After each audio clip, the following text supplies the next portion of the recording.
Thanks for watching live or listening back to this show from Teachers Talk Radio. You can catch up with all our shows by visiting our YouTube channel or by listening back at ttradio.org. Don't forget to like and subscribe to enjoy more live education conversation from TTR. We hope you enjoy this show. Outstanding and world-class vision and world-class this. I'm a real leadership geek, honestly. I've spent my whole career reading books and chatting to people. I just find the whole thing and the announcement, the way it's been announced, bizarre. If you could move away from a model where teachers are so intensely focused.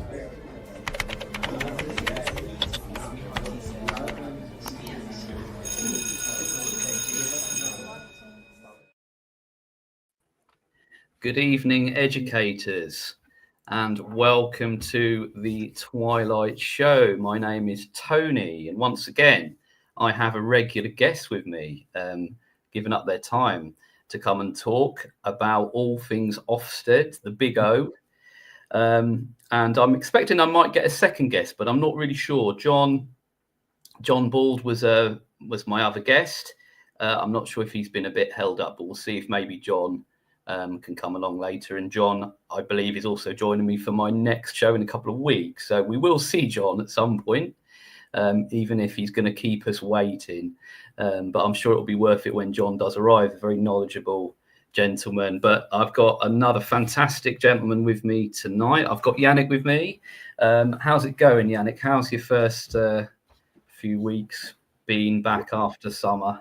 The worst term of the year, isn't it? The killing 8 weeks or 7. Yes. Where everything needs to be done. It does, and it's a bit of a shock to the system sometimes, and it's always a challenge. I know that Yannick has started at a new school. I've been at my school now for a couple of years. It's been a bit of a challenging circumstance. Things are certainly improving now. Where I work now, I'm not going to be talking in any detail about that for obvious reasons, but I'm very happy at the moment with, if anyone does know me, work with me, has worked with me before, knows who I am, keep it stum. But yes, things are improving slowly where I'm working now. Things are looking up. There are still challenges, but at the end of the day, we wouldn't be doing this job if we didn't like a challenge. And I've got some great news. I think John is ready to join us. So let's see if John is ready. Hello, John. Good evening, Tony. Hello. Nice to see Hello. you again. Yeah, you too. Thanks so much for coming on. So it's not often that I get two guests. I think it's the first time I've had two guests. This is going to be superb. I just want to John, as well as I've just been mentioning about Yannick. Now, how have you been, John? How's it been going? It's been probably a couple of months since we last spoke. How it has been a couple of months. I mean, I'm doing as much teaching as I can. As you know, I like to help anybody that's got any kind of reading difficulties, so I like to do that. And I've got a maths specialist, and we're going to set up a national network of voluntary tutors, because there are a lot of us that would like to do more of it. And yeah, really looking forward to that. So it should go very well. I did run a thing called Colchester Reading Volunteers a long time ago.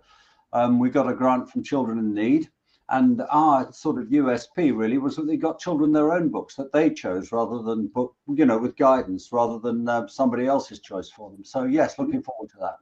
Absolutely. And I've certainly experienced that. I was meant to do a 6-book challenge over the summer holiday. I think I tweeted about it. I sort of failed dismally, but I did end up sticking with some titles that I liked. I started reading a little bit of Bob Mortimer's. He's written 2 books, and I've started listening to them. So that's sort of my level is a place for me to start. And I tried to read one on physics. And I got most of the way through it, and then it started to get very mathsy. Oh, mathsy, that's tricky. I don't mind the mathsy as long as they will unpack and explain it, but sometimes they assume that you already understand it. This is the real thing about maths. They like to compress language. Yeah. And if they compress it beyond something that you don't already understand, it gets very difficult. It does, and it's a bit. I think I've got to be really honest about that. That was an audio book, and I think the problem with the audio book is then they were explaining the maths, and it was based on. I don't want to go too far off on a tangent, but it was based on Pythagoras really, and E equals MC squared, and trying to get to a point where they could explain. It's called what is E equals MC squared, and why should we care, or something like that. Oh yeah, that's interesting. And it's a good one, but I should probably have bought the book so I could look at the maths written down, because they were trying to verbally. Well, that's interesting, because when you read a book, which I mean, reading is my thing, and when you read a book, you decide what pace you want. If you want to go back and skip something and check something, you do it. If it's audio book, you're going at the pace of somebody that's reading it to you, and that's more tricky sometimes. Yeah, that's a really good point. And we can get, I mean, you're back on in a couple of weeks with me, John, for your sins, aren't you? So we can certainly get into some of that. Yes, I'm looking forward to that too. Yeah, so we can get into some send. Today we're gonna, I mean, we'll probably go off on a few tangents, as us teachers tend to do. We like talking shop and whatever. It doesn't really matter too much. But I was really interested to get into. I couldn't really get many people who really wanted to talk about OFSTED. I don't think it can be a bit controversial, and I want to sort of try and present something balanced. But it really struck me as to how badly the new framework seems to have gone down with teachers, with leaders. I'm not so sure with parents so much, what their feelings have been, but yeah, that's what we're going to sort of talk about. So what I thought I'd start with is I'm just going to really summarize the changes. So I've used a bit of AI here, and I've just had a look at the main. I've had a look at the main changes, obviously, just so people are clear who are watching, listening, and I'll just go through that, and then we'll just basically start to talk about what our opinions are about what those changes have been. So the report cards, first of all, they've brought in the report cards rather than having the one-word judgment. The one-word judgment has gone. So there'll be separate scales. There's now 5 levels. So they've now gone from 4 back to 5 in terms of the grades, I should say, the grades. So we've now got exceptional, strong standard, expected standard in the middle. Then we've got needs attention, and then we've got urgent improvement. It does say here that they've reduced the evaluation areas. I'm not sure if that's correct, but I know that originally they were proposing about 9 different areas, but they've cut that down because they've merged a couple of them. So at the moment we've got inclusion as a separate area. There's now more focus on inclusion, which I think that's probably the right thing, is my feeling. We've then got curriculum and teaching are now merged. Achievement seems to be more of a focus now, whereas I thought they were moving away from achievement obviously achievement's got to be a focus, because at the end of the day, we're there to improve the lives of people and the future prospects of young people, aren't we? So we've got to look at some point at achievement. They're looking at attendance and behaviour together. So attendance being specifically mentioned was a little bit controversial with some people, I think. We've got personal development and well-being, which I think was already there, and then leadership and governance. I don't know if that's changed from leadership and management, but again, I guess it's all one and the same thing. They're now saying safeguarding will then be a separate judgment to that. It will be a binary met or not met for the safeguarding. It says earlier and more frequent inspections for early years, and all state-funded school inspections now to be full. So there'll be no inspections now that don't have a grade, is my understanding. So all inspections that OFSTED do will have a grade. It says here that there's an enhanced focus on inclusion, disadvantage and SEND. And I noticed that from a recent OFSTED that I had, and I know that Yannick as well, around about the same time I did, a year and a bit ago, went through an OFSTED, obviously not on the new framework, that doesn't come in until December officially. But we, in that one, there seemed to be a bit more focus on SEND than there has been before, which is presumably come about from the fact there is now more need for it. So that does kind of make sense. They're talking about better consistency. They're talking about more training for the inspectors to achieve a greater consistency, and more transparency. I mean, obviously, and it's not something I want to focus on, but one of the main drivers of this was the big listen, in terms of obviously what happened, the tragic events of Ruth Perry and everything. So this is triggered by the big listen. Okay, is one of the main sort of triggers, I think, for this new OFSTED framework. So that is just a little potted summary of what the new framework, of what some of the changes are. We're just going to get into that and our opinions on that in just a moment, everyone. I just want to say, before we do that, this show is brought to you in partnership with Hachette Learning, who are publishers of professional development books and resources that support great teaching and learning in schools around the world. So level up your professional development today and visit www.hachetteLearning.com to explore the full range of titles. So if you're not really sure where to look, you want to look for something for some professional development and some reading, then that would be a good place to start. If you're interested in other podcasts, if you're looking for another great education podcast, check out Chalk and Talk with Anna Stokey.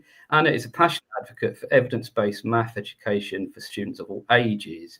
On her podcast, she talks about everything from effective teaching methods and how-to guides for teaching math facts to tips for evaluating research shows claims. She brings on top-notch guests, educators, researchers, and policymakers, and discusses issues that directly impact teachers and students. Chalk and Talk is for anyone interested in education. Find that wherever you get your podcasts. And just one more mention before we get into this stuff on OFSTED and the new framework, guys. AQA know teachers are the real experts in the classroom. That's why they work closely with teachers like you, combining your insight with their assessment expertise to create resources, tools, and I've now lost my place when I was reading, training and guidance that genuinely makes difference. They're the UK's most chosen assessment organisation, so chances are you already know their work. And as we head into the new school year, AQA are focused on helping teachers feel supported and ready. If you want to find out more about how they're working with teachers like you, just head over to their website or search AQA. We work with experts. Okay, guys, so right, let's get into this on the framework then. So, Yannick, what is your sort of overall feeling on this in terms of the new framework? What is your gut feeling? Do you think that some of these changes are going to be are going to do good, or do you have some reservations? I don't know, to be honest. It's quite hard to say. In a way, I wish I'd stayed in my school to see what's going to happen when they come back. I mean, one of the things that hasn't disappeared is like accountability, and I think this country is all about being accountable. And there's two sides of accountability. One which is, I think I was saying that to you earlier on. One side which is a lot of pressure, and on the other side, I think, well, like you, I've worked in a school that got RI, and to be honest, that was necessary to improve. So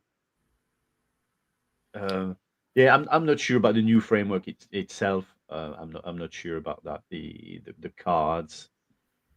I mean, that was an interesting one, and it's like I mentioned to you. To be fair, again, without, I definitely don't want to go down a political route, but the government's manifesto was one of the things they were elected on, I suppose you could argue, was the fact that they were going to remove one-word judgments, which they've done. And I don't think there's many people who disagree with that. But they also talked about report cards. I don't know how much detail they'd gone into about what that actually meant at the time, because obviously there's only so much they could do. But what you're saying, Yannick, is that the system for holding schools to account needs to be there. And I think I would echo what you've said in terms of your experience of being in a school that needed support desperately. And sometimes you need to go through that tough time in order to then get that support. It's a bit frustrating that is the process, that you have to go through that painful process of having that. But again, the accountability's got to be there. So the only thing is that when Ofsted leaves, they after that, what I don't like is the fact that they just come, inspect, and leave, and they're not the ones providing the support. It's a very easy job to go in a school and judge. I can do that. I can do that. Anybody who's been teaching 10 years can do that. That to me, that doesn't take. And so to me, that the problem is the accountability. I agree with that. But what's happening after is that Ofsted comes, you got a judgment, and then everything falls apart. So you can't recruit teachers. So how do you improve after that? That's the They should be more after that. To me, the judgment is, that's it. They're a body that come inspect and tells you what the school is like, and that should be the first stage in that process, shouldn't it? I mean, that's fair enough. So it's easy to be a weather vane. It's kind of then where you go from there, isn't it? What's your overriding feelings? Sorry, Yannick, did you want to? No, that's fine. What's your overriding feelings, John, in terms of the new framework?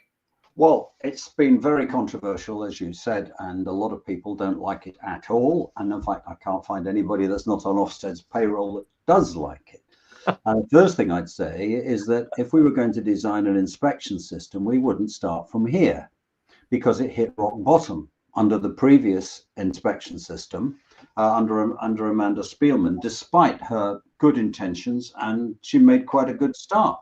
But the real reason was that with that 4-point scale, schools could be forced into a category on the basis of small faults, and the two RIs and the head gets sacked created something like a reign of terror. And I use that advisedly. I know how desperate schools felt if your head was literally on the block. If you got two RIs, the head was going to get the sack. And this, I don't think anybody particularly wanted it, but that link with government policy was a disaster. And so to start with, I'm going to actually pick one really big improvement, that it seems a small thing. But if you've got a 5-point scale rather than 4, you have got,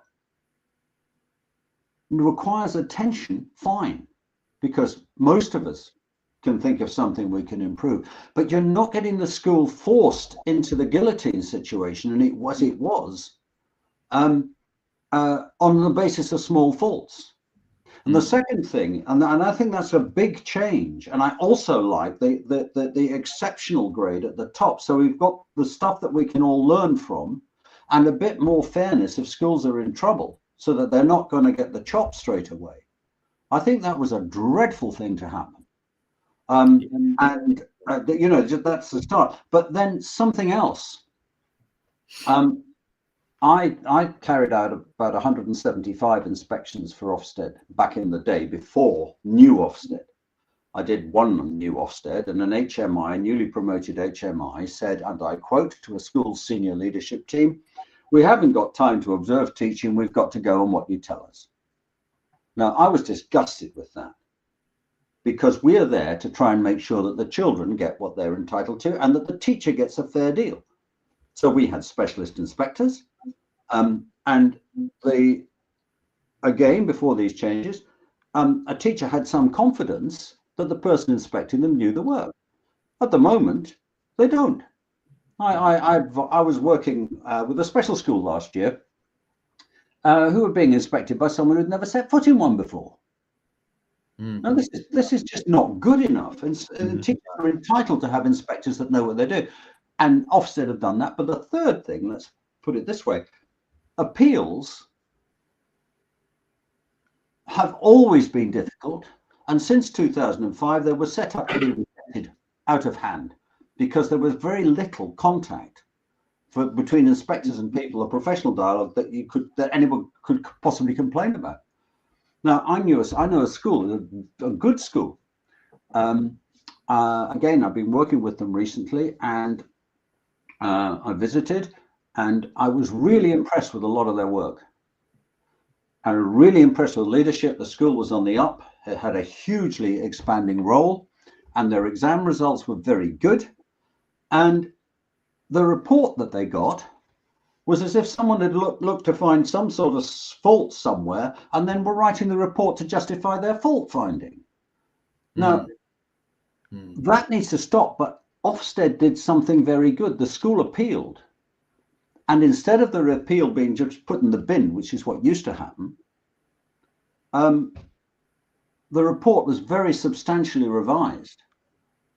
And people felt that they had had a fair deal from that appeal, and that they'd got something that they could take and use. So that's two things. If the appeals process has improved, that's a good thing. 5-point scales improved, but so much that still needs to be done, not least in training inspectors to write a balanced report and not just try to find some justification for their own views. So, absolutely. I mean, those are some positives from a very, very bad start, because I think school inspection hit rock bottom, or at least maybe it stopped digging. Yeah, no, that's interesting, John. I think the other thing we need to remember is that your obviously your experience goes back to a time when the process was very different. It's almost like we've got very used to with the 2 days. I think the 2 days came in 2005. I'd only been teaching a few years at that point, so I don't really know any different.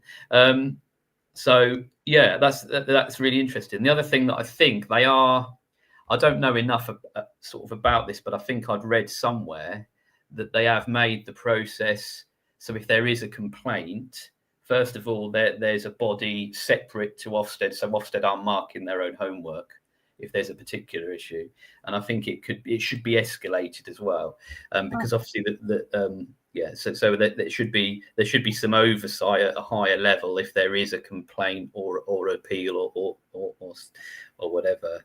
The Ombudsman has jurisdiction over this. I know that because when I was inspecting, an appeal went to the Ombudsman. Ofsted at one point didn't think they were subject to that. They had a meeting with the former Secretary of State, and they were rather surprised to find out that the Ombudsman could do something. But if Ofsted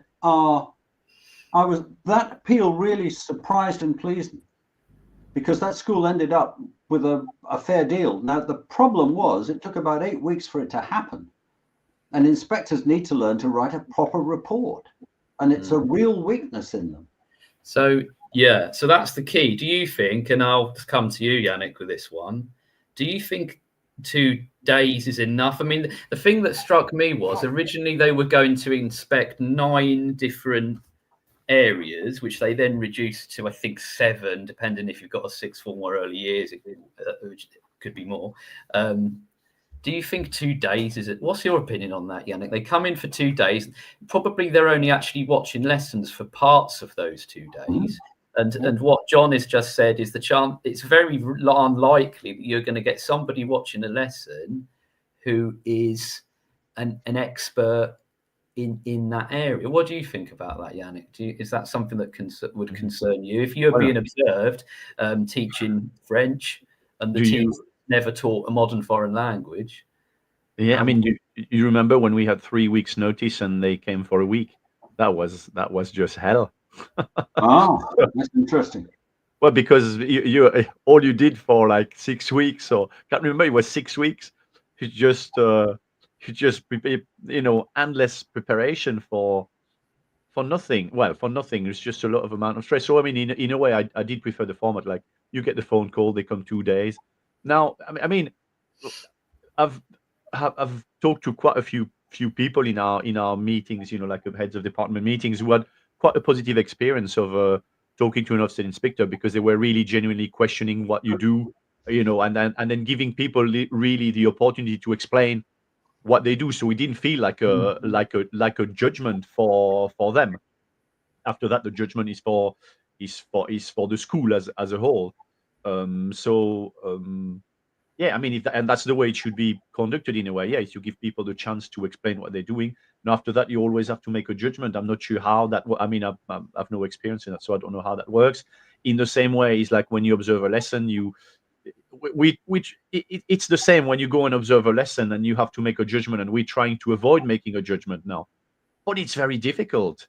So, on the one hand, you say you go and see your lesson, and your teacher say, well, so what did you think? And I said, well, I'm not judging your lesson, but then if you did say, well, tell me, was it good then? Tell me, was it good? I can't tell you. Yeah, I mean, I'm not allowed to make a judgment. But and then well, actually, Yeah. it wasn't that good. Oh no, that's not right. I'm going to complain about that. Yeah. So I mean, I'm glad you mentioned that, because I suppose that's another thing that that has changed from when I first, my early experience of the Ofsted inspection was that you would get a grade as an individual teacher. The Ofsted inspector would tell you what that grade is. Now I get what you mean. Obviously, you need to know the feedback to you will be useful for someone who is an expert and who has seen hundreds of other schools maybe, and has that context that a classroom teacher just can't possibly have. But for me, my issue with the grading was the senior leadership teams who took the grading on as part of their process of monitoring staff and were grading lessons. And it might just be my own personal experience of that just really not being a very good one. So when the unions came in and said, actually, no more of this, stop grading teachers, Ofsted don't want you to do it, I don't know. So from my point of view, I don't know whether the grade, but I do know what you're saying. And I do think, you need that dialogue afterwards in terms of if someone's seen your lesson, it is handy to have that dialogue afterwards. I know that the last Ofsted, we got the opportunity, but we all sat in the same room. So all the teachers that was seen had the opportunity to go and speak to the Ofsted inspector. And he would then ask questions about why we did certain things. He then asked us, any leaders in the room were then politely asked to leave. And then we were able to talk about the leadership in the school. So yeah, I don't know. I see what you mean as well, Yannick. The 5, I don't really remember, because I think I started my career at a good school, which I think we didn't get an Ofsted inspection for quite a while. And I wasn't familiar with I don't think it was the 5. I can't even remember. I don't think I've ever done the 5-day one before, or maybe I have, or maybe it's too long ago. But I don't really have a frame of reference. But I do get what you mean. If you've got, did you say you had 6 weeks to prepare? I think it was 6 weeks, 3 weeks at least, and at least. I think it's more like it wouldn't be 6 weeks, but it could. The 3 is quite probable. So you would have a considerable amount of time to then, and I suppose I can sort of understand that in terms of schools could sell a very different story to the reality. So that does make a lot of sense.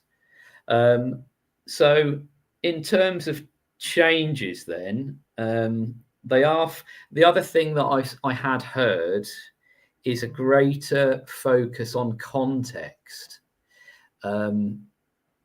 Because what used to worry me about the Ofsted process was the outcomes were very heavily weighted. And I don't know if you could answer this one, John. It always felt like no matter, well, it's not like this now, but it used to feel like no matter what you did when the Ofsted inspectors came in, they'd already seemed to have reached a judgment based on, I'm probably being controversial, but well, you're being controversial. Why not? Because that definitely happened, and I've had heads take.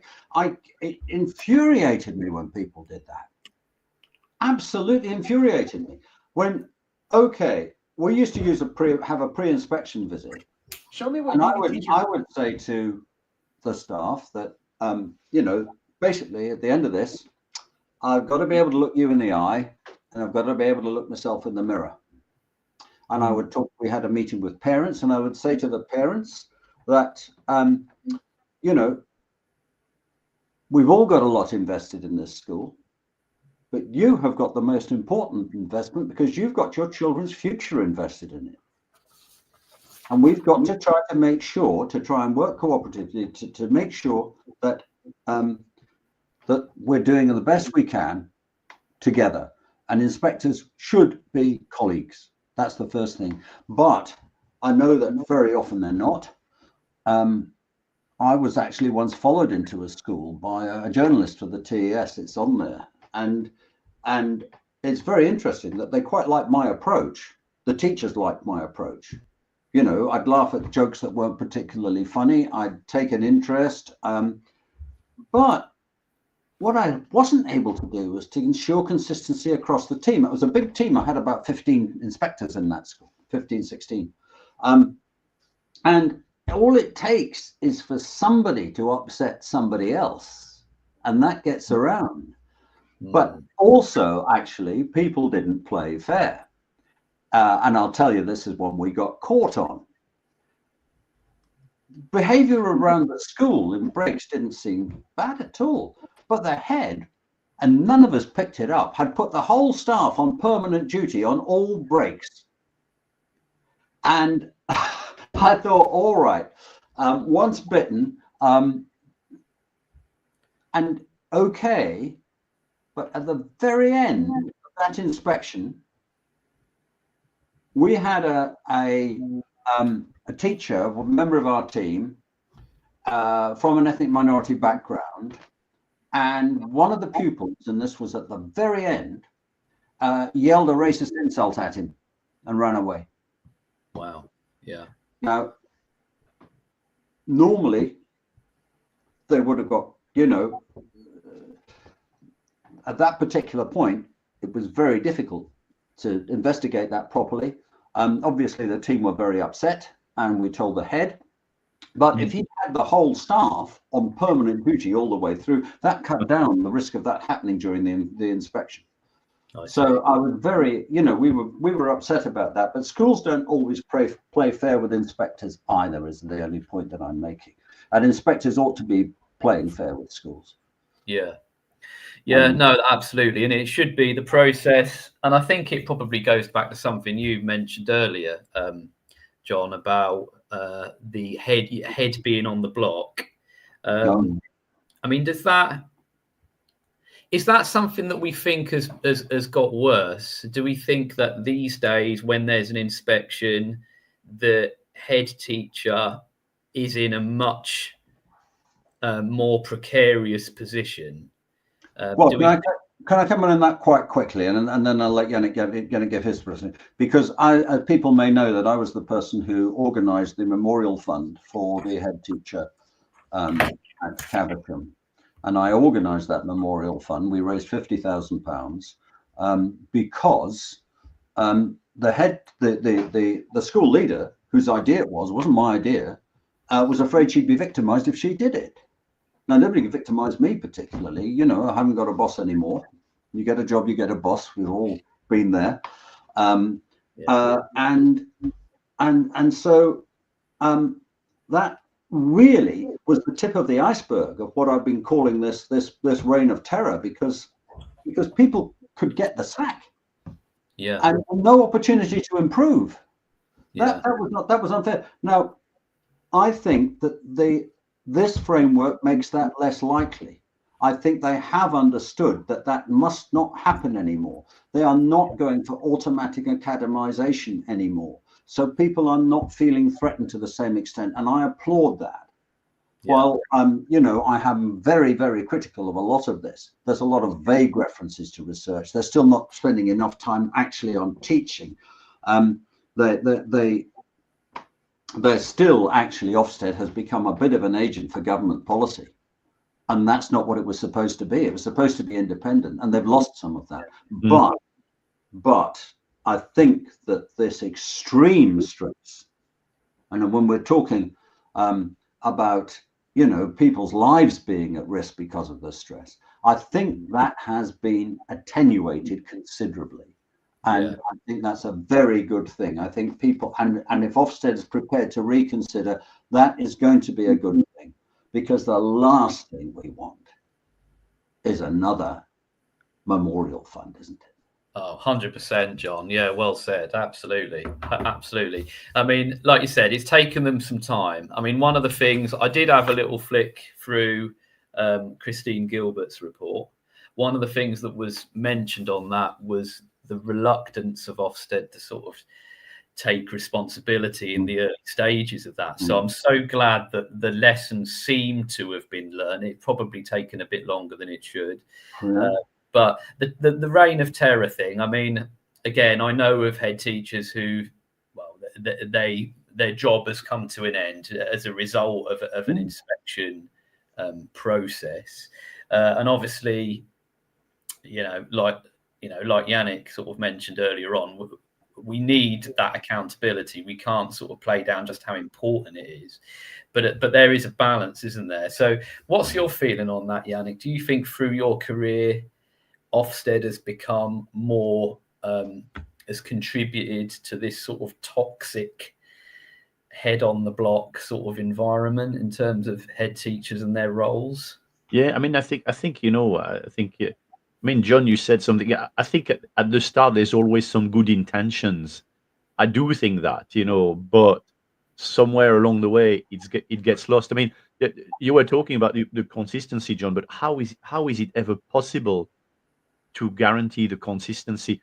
And we've moved that in schools as well, where when we want everybody to teach the same thing at the same time, so that there is consistency. And if someone doesn't, but then I think it's very difficult to ensure that consistency. And also you were saying the heads don't, when you're being observed and when Ofsted come, what do you want to do? Do you want to show your best or hide your mistakes? So someone come in my lesson, there's a couple of science books that are going to disappear because I don't want anybody to see them. Or is it going to be me trying to put a show for someone to come and observe me? There's always those two sides, and then and there's pressure. There's no matter what people tell you, don't worry. Of course you worry. Of course. Yeah, 100%. I mean, I think I touched on that. I think I touched that on my show last week. I mean, you worry even with internal monitoring. Yeah. I mean, even for me, if someone's in the room, I don't think I'll ever get away from the fact that there is a sort of a sense of judgment. Yes, there is. It is. Yeah, it is a stressful situation, but I've not really considered that thought before, that Ofsted, in terms of promoting that toxicity, I don't know if that's the right word, but it has become more and more of a problem. High stakes. It feels like it's very, very high stakes, and the stakes should be in terms of how well we're doing and how well we're performing for the students, isn't it? It shouldn't be about somebody coming in and trying to impress. And at the end of the day, if there's an incident like the one you described, John, it's difficult, I suppose, to deal with when it's an Ofsted inspector who is racially abused. This is completely unacceptable, obviously. But then I suppose there's how would the school deal with it? I suppose it then gives an opportunity to look, those things are going to happen, and it's more about seeing how the school deal with those things when they do happen. Yeah. First of all, you mentioned SLT observing lessons. No training, basically projecting their own views. I've had physics teachers complain that the progress in French was not the same. Are you, by the way, Yannick, are you French originally? Yeah. Vive la France. Les inspecteurs en France, ils ont du piston. They are very powerful people. But, okay, when I was doing this, first of all inspectors were trained by HMI. That's gone. Second, the lead inspector had to be specially qualified, and that was a very, very tough ask. And I mean, on the lead inspector's course that I did, and I did too, actually. I did primary and secondary. Most people failed. I mean, they picked about 2 out of 15. So that there was a higher bar for leading inspections. Now anybody can lead anything, and I think that's a mistake. And you can inspect anything, and that's a mistake. But the two things: first of all, the lead inspector was monitoring other people's work. I used to read every piece of evidence produced during an inspection.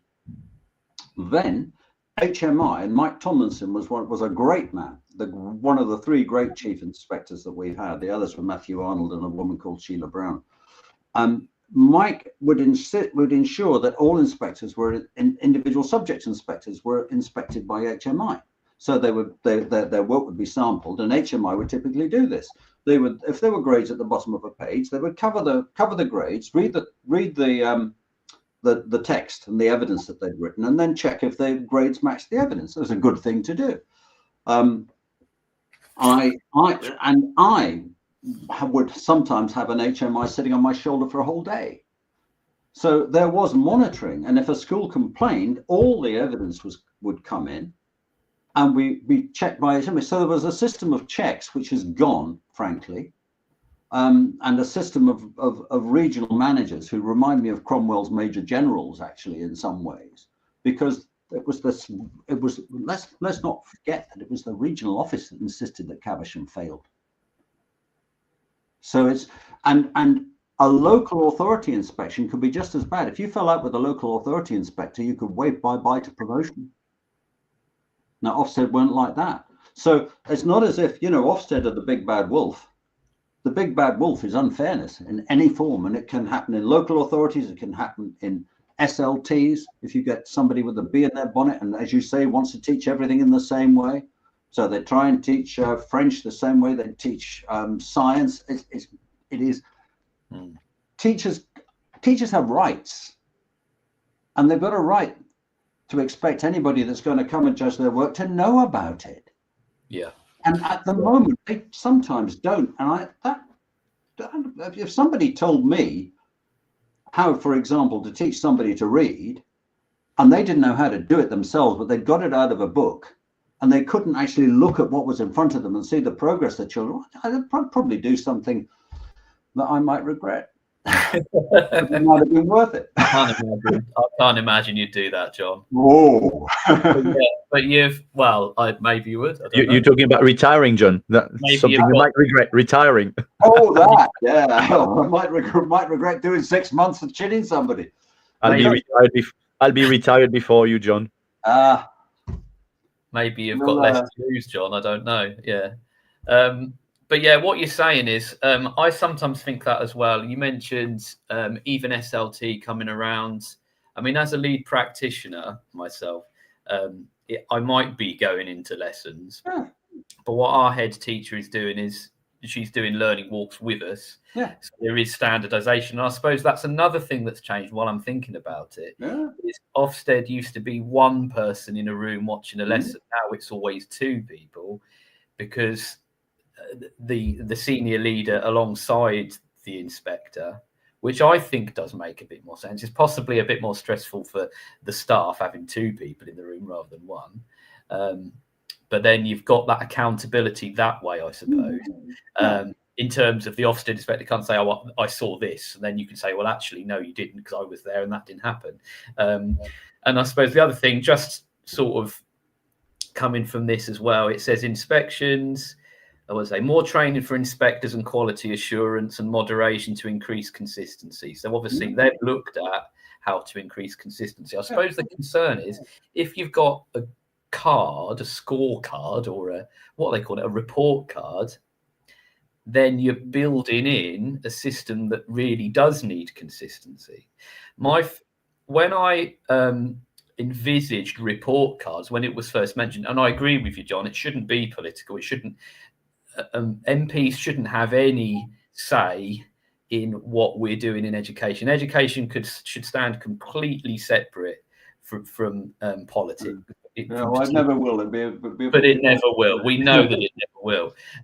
But when they mentioned about report cards, in my head, I had descriptions. I didn't have in my head traffic lights. Yeah. So I suppose that's the other thing. If they're going to have this system where they're going to have traffic lights, or I don't know, that then they're being very prescriptive about what their judgment is. Are they not like making a rod for their own backs? Because now they've got to make sure they're super consistent with all of these different areas and all of these different grades. So have they not just made their jobs harder? Before Ofsted, and I've had this from, I had the privilege of serving under Sir Michael Tomlinson, who I think was a great man and a great force for good in education. And I discussed this with him before Ofsted started. HMI never gave grades at all. They never used numbers. They never used any grades whatsoever. They relied on the English language, as some other people have done and ought to do. They relied on the English language to make their judgments clear and fair. And I think there's a lot to be said for the English language and plain words. Churchill was good at that. Not long, fancy words like, discredited research. Too vague. What is this research that's been discredited? Who's discredited it? I don't think Ofsted has got anybody that really knows research well enough to be able to make judgments like that. No, because they're managers. The whole thing has been based on management. And we're teachers, all three of us, I think. I'm a teacher. I was teaching this afternoon. I'm not teaching in a classroom. I'm teaching children who've got serious reading difficulties. And I'm doing it because I want to do it. I don't feel I've been put out to grass. And by and large, any of us that stay in it do it. Partly because we're not saints, we're not downtrodden people. We want to make a living as well, but we want to try and leave things a bit better than we found them. And this is what teaching is about. I think that probably they introduced grades in order to get an amount of consistency. So you think, is this a satisfactory approach? Is this a little bit unsatisfactory? This is need attention. I like that need attention. I really do. And then urgent attention, which is where the really serious thing that always has to be dealt with, because we used to have a 7-point scale under Mike Tomlinson, and a 7 meant duck, because there's going to be chairs flying around. And some of our schools actually, read the reports. School, some schools are dangerous places, and that needs to have urgent attention. So I think that making a distinction between points for improvement and urgent attention is a very good idea. Yeah, I mean, I like the attention bit, because that suggests that in need of help, rather than they're getting it wrong, they're failing, they just need support. Because essentially, that's generally the situation. If a school is failing, I mean, it might be an issue with leadership. There's a chance that it could be, but it's that idea that they need support rather than be told that they're rubbish or whatever, because the way they're viewed. I suppose the only thing you could say about the report cards is Ofsted would possibly argue that it parents then have a more straightforward way to look at to make choices about where they're sending their children to, I suppose. Can I ask Anik quickly? Anik, can I ask you, have you taught in France, and have you had experience of being inspected in France? No. I've only taught a couple of months in France. That was even before I was qualified. But no. But so it's interesting because it, like, as you know, as a headmaster in a school in France, you don't have any power to recruit your people or to manage what's going on in terms of teaching. It's very much administration. But as a teacher, you will be, as well as you said, you will be inspected by a specialist in your subject. But I was talking to a friend of mine who's about 10 years younger than me, and she said to me, I've been inspected for the 3rd time, and that's it. I will never be seen again. It's different, isn't it? I don't know. I don't know if I would like that either, but it's the usual. I always find a good mixture of things would be nice, which we never seem to. I don't particularly keen on the French system, which I find sometimes too lax. So there's a lot less accountability as a teacher, maybe. But I feel that well, the people I know, they seem very conscientious in their job. They're taught to do things and they do them. Whereas here we may be a lot more defensive as well, because we always feel we're being patronized and told to do things which we don't necessarily see the value, and we've been victims of all these fads, like brain gym, like university, or like new framework. And as experts, we always felt, well, where is that coming from? And then you were observed, your lesson were observed on these views that you needed to do these things. You tick those boxes in your lessons. Oh, you need to have you need to have your slide with your. And we've been through, and I don't know, is it changing now? In a way it is, and in another it isn't, because we are a lot more prescriptive in what we should be doing at what time. As a head of department, I have become very like that, very focused on how checking that we're all doing the same thing. Are we doing this? Yeah, okay. How we are we using all the same PowerPoint because the kids need the same diet? Yeah, I just want to pick up on something you said there, Yannick. I don't know if I don't want to sort of like go too far off of what you've just said, but something that strikes me is the fads. Definitely, we get a lot of fads, don't we? And I don't know whether that's something that's inherently a UK problem. I mean, for example, different coloured pens. About 10 years ago, people swore by the fact that you needed green pen for written feedback. You needed purple pen for student response to written feedback. I even saw a document once where people were judging the feedback based on it was outstanding if the student had responded to it. It was only good if the teacher had put green pen, but there was no response. So they were sort of trying to put some kind of grade to the quality of the feedback. And whereas now, when you talk about pens, we laugh about it. We think that. So in a relatively short space of time, we've gone from leadership teams. I'm not saying OFSTED, so I don't believe this came from OFSTED. I think it was a reaction from probably leadership teams with the best intentions, saying you've got to have different coloured pens, and the students have got to respond to which you want students to make progress as a result, and you want there to be impact to your feedback. But we went through this crazy situation where we all thought we had to evidence that there was impact for our feedback. Whereas if you were a half decent at observing a lesson, you could go in and you could see that teacher was making an impact with their feedback. And you didn't need a verbal feedback stamp. I mean, that's stupid. It's formulaic. I mean, it's just. That's my point. We're all laughing at it. I'm not laughing. But we're laughing because if you don't laugh, you'll cry sometimes. Oh, that's true. No point in crying. But we're laughing. But this is something that people used to swear by. It used to be on the, like Yannick said, they used to produce a little pro forma for the lesson plan. It'd be things like that, different types, different ways of learning, kinesthetic learners and audio learners and everything else. And it used to be stuff we swore by, and now we've thrown it out. So I suppose that's where what you're saying, John.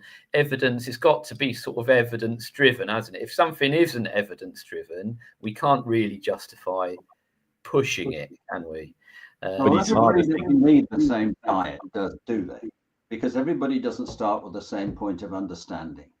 And if an inspector can't focus on the learning that's going on in front of him or her, and put whatever their views are on anything in their pocket and focus on what is going on, how, what's going right in this lesson. I'll just share very quickly one tip I got from HMI on feedback that I used after I'd made a mistake and botched a feedback. And I was trying hard not to, but I did. Start off by picking out the good points, as I tried to do by picking out some of the good points in this framework, because there are some. They've stopped digging. That's a start. And then if there aren't any good points, then you don't make them up, but they usually are. Then the question is, Now, thinking about it yourself, is there anything you might have thought of doing differently today? And that invites reflection and conversation. So they'll think, no, I thought it went pretty well. And then the inspector will say, yes, I thought it was pretty good. In fact, it was so good that is at the top grade and you're getting a special paragraph in the report, because that's another thing they ditched. I loved writing those paragraphs because they gave people professional recognition. And I've got a file full of letters from people that have had had their qualities recognized. We all need, I think as a human thing, we need to be recognized and understood. And then, of course, if they said, well, I thought I could have improved that, well, you either say, yeah, well, I suppose there's a point there, but it's not too serious, it's still an effective lesson. Or, yeah, I think you're right there. That needs a bit of thought. And, no, it was good. So, and then you sum up and you return to the good points. And the whole point is, and HMI actually in the early days actually complimented me on this. You left her feeling pretty good, didn't you? Well, that's always something a gentleman likes to hear. And,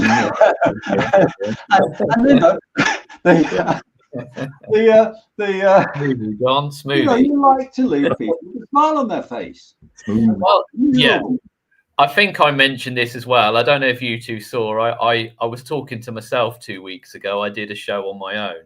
And that is one thing that I touched upon, actually. It only takes a little thing. If you watch a lesson and it's good, and there's some really good stuff in there, which there will be, it doesn't hurt just to say, little thumbs up at the door, a nice one. Yeah. Only a tiny little thing makes such an enormous. It's like today. I can tell this story because it's not a very exciting one, but I had one of those instances where I had an email saying, "Can you come up to my office? I've got something for you."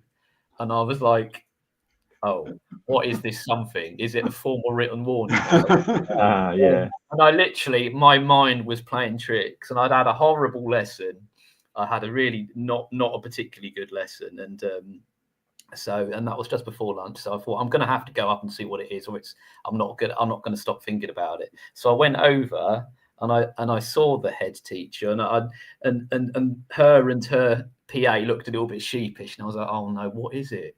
And then they started joking with me and messing with me a bit and saying, oh yeah, it's not that, don't worry. And I could tell they were messing with me a bit. And it turns out that it was just a bag of sweets to say thank you for helping with something I did yesterday. And I felt a lot better. And it was only about a bag of wine gums. But I mean, I don't know if it was relief. Yeah, I was gonna say that. You didn't feel better. You feel relief. You should say, if you're going to ask someone to come and see you after school, I've got some really good news for you. Come pick it up. And there's your bag of sweets. Yeah. But I think they just saw the opportunity to mess with me a little bit. But my point is, it's a little thing, and I don't know if there's enough of that. And you can, And the other thing I mentioned on that show, just before, another little thing I mentioned about a head teacher that I worked with who was so infectious. His positivity was so infectious. He'd come up, he'd shake your hands, because it was a big guy, PE rugby man, and he'd come up and shake your hand, crush every bone in your hand, and say, "Brilliant, nice to see you." And he'd come into your lesson, stop the class, and say, "Right, students, listen. You're really lucky to have this teacher," and you'd feel like $1 million. Yeah. And it's such a simple thing, and it seems like a little bit cheesy and a bit ridiculous. But it does work, because then people... no harm for an inspector to congratulate a class if they've done well either. No, 100%. He did that for me in the early stages of my thing. He was really nice to the kids and how well they'd work. Absolutely. So you do that. You know. Only a little thing makes a big difference. It does. We're all human on a good day. Well, yeah, hopefully. I just want to mention before we run out of time, because we're nearly out of time. It's been really nice talking to you gentlemen this evening. I just want to mention before we do a last little bit of summing up that Hachette Learning is our sponsor for this show, one of our sponsors.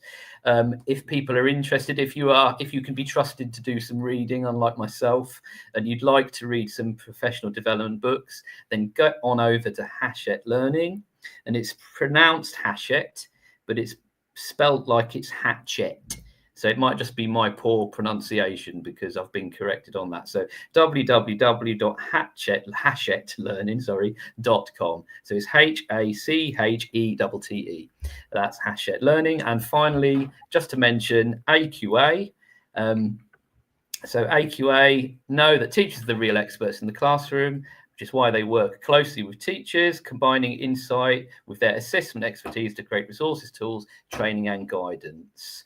They're the UK's most chosen assessment organisation. As we head into a new school year, AQA are focusing on helping teachers feel supported and ready. If you want to find out more about how they're working with teachers like you, just head over to their website or search AQA, We Work With Experts. So that's that one.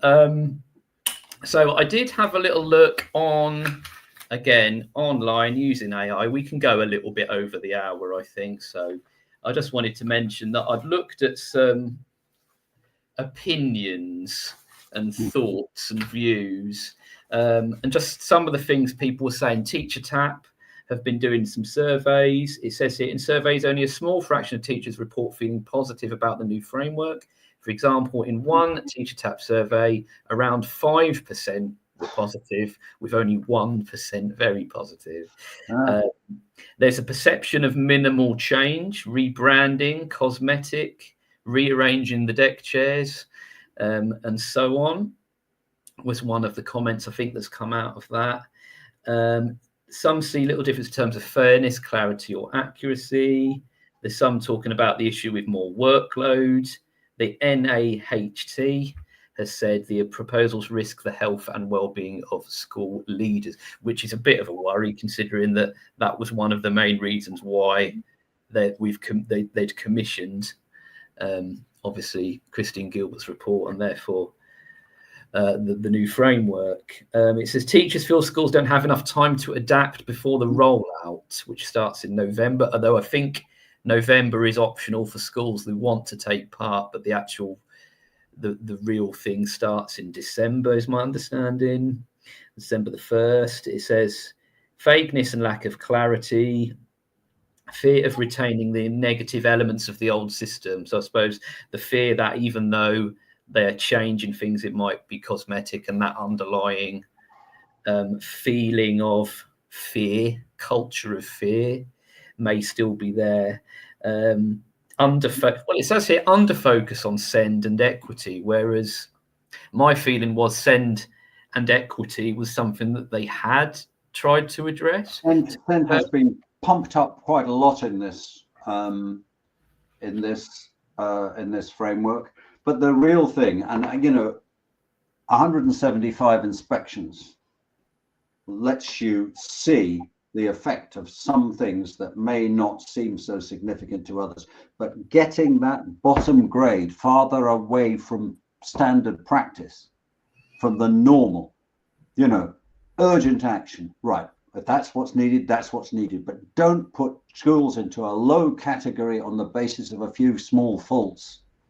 Because, schools have got staffing, but they've got to do dozens of things right. And that was what caused it. If you know that you've got Damocles, and people had, and that definitely got worse with the link between forced academization and 2 required improvement judgments. 2 urgent action judgments, something like that. Something that the place is not safe. Yes. Yeah. But the iron fist. The 2 required improvement. That does feel a little bit political, doesn't it? It's more like there's an agenda, and that feels like an agenda to me. Yes, it was. If you genuinely, I've been in a position where I've seen a school really struggling, special measures, and I think what we did was necessary. So the academization side of it, I've got to be honest. I know academies get a bad rep, I feel like the situation I'm in now, it's a positive thing to say, so I can say it. I think our trust has improved our school, Good. and I think there's a necessary change for That's us. good to hear. But absolutely, I totally agree with what you're saying. The two requires improvements, and you become an academy is crazy. Another thing here, it said, concern that academic measures are still strongly weighted, which may drive a narrowing of curriculum. So the EBACs and the Progress 8 and all the other measures. On a more positive, there are a couple of positive things on here. Some teachers and organisations welcome certain changes, fewer evaluation areas, more detailed report cards, greater emphasis on inclusion and contextual data. So if they are going to be more sensible with context, in terms of the context I teach in, that is good news for me. Yeah, about that, I've always felt, I mean, rightly or wrongly, but I've always felt that some schools in leafy suburbs area always get their outstanding, whereas schools where we work in always end up, because of their context, RI or in special measures. Now, I think the context is great, as long as they don't become excuses for poor performance. And I think that is a little bit dangerous as well, because in my school, for example, I mean, in previous school, sorry, I mean, we couldn't even recruit teachers. How can you? And okay, so that is very important context in terms of everything. But at the same time, yeah. So if you feel your school gets an RI, but then if you look at the context where there's loads of reasons, and yeah, the school does an awful lot of things as well, really well. We're trying our best with what we have, so that's very important. At the same time, it can't excuse, like, the kids deserve the same wherever they go, and I think some of the kids we had deserved a lot better, but some of that was because they didn't have any teachers. So it's not necessarily the school's fault, but so yeah, context I think is very important. Have to see how that works in practice. So all right, yeah, it's bad, but we know why. So yeah, you're good. It can be that as well. That's right. Because then you become complacent. The drive for inspections was to drive improvement. That was the good intention, and with that comes accountability. And accountability is there's two sides of it. There's when it's honest, you say, yeah, I need to improve, and I know why I am. But then when it's to beat you up, that's destroying, isn't it? So we'll have to see about that. We'll have to see. There's an old Scottish proverb that the road to hell is paved with good intentions, and I think that has come to pass. Yeah, quite true, actually. Yeah, quite appropriate, actually. Yes, I think that comes to pass quite regularly in this profession, doesn't it? Unfortunately. The other positives here. Thanks for that, Yannick. Because I mean, what you're saying there is, you don't want to put like a glass ceiling in for these students, do you? So it's that balance, isn't it? You want to be realistic, but you don't want to lower expectations. No. And I think we spoke about this a few shows ago, Yannick, didn't we? When we were talking about some comments, and I can't remember who made the comments now, but they were basically saying you shouldn't use that as an excuse. You don't want to put a glass ceiling in for these students just because they come from a background that might mean that they're less likely to do well. Doesn't mean don't let it become a self-fulfilling prophecy. What else is on here? So we're nearly done. We've gone over an hour a little bit, but that's not too much of a problem. It says the Education Policy Institute noted that the move to fewer evaluation areas and recognition of well-being a positive step. So maybe more of a focus on well-being. I'm not sure if that's well-being of students and staff as well. I think it's both, actually. I think it's both. They are looking a little bit at the workload of staff. I think the workload of staff is outrageous in some cases, and authoritarianism. No, not too much. Not too much. Just a little bit. A little bit. That's right. Yeah, absolutely. Many teachers express hope that the system could become fairer or more accurate. That nuance helps, but many are skeptical. So, I mean, that's what sort of encouraged me to sort of choose this topic, because it did occur to me that generally the feeling wasn't very good. But maybe we need to give them a bit of time and a bit of a chance and try and be a little bit open-minded. And just maybe have this conversation again in a year's time or so and see, why not? And see how things go. And I just want to, I think it's probably a good place to leave it, gentlemen. Thank you so much for coming on and giving up your time. I really, really appreciate it. And I just want to say thank you to anyone who has listened along. If anything crops up, if you're watching this later on as on playback and you've got some comments to make, then you guys know where I am on X, hopefully. We can carry on the conversation. I'm on X as well, sir. Yeah, I would prefer to be as yourself, yes. Whereas we're a little bit more scared. We have bosses. Maybe I should be a little bit more scared. I don't know. No, you're doing well. Thank you, John. I really appreciate that. And it's amazing to have you on, and having your insight actually has been really, really interesting because we, seeing both sides and everything else, it's been really, really helpful. So thank you so much to you two gentlemen, to Yannick and John. We'll see John again in 2 weeks' time. I'm hoping I'll see Yannick as well at some point.